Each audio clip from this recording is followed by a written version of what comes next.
মায়াপুরে এসেছি অথচ গোশালায় যাব না, তা তো হতেই পারে না।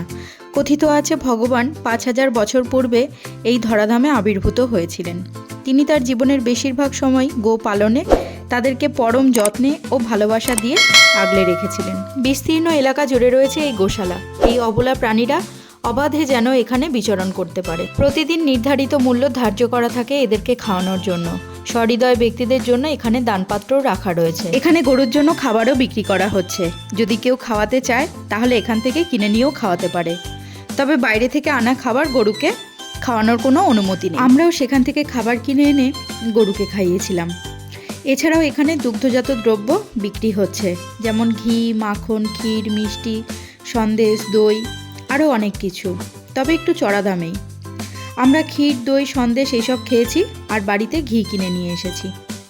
এখানে এলে তোমরা গরুতে টানা গাড়িও দেখতে পাবে।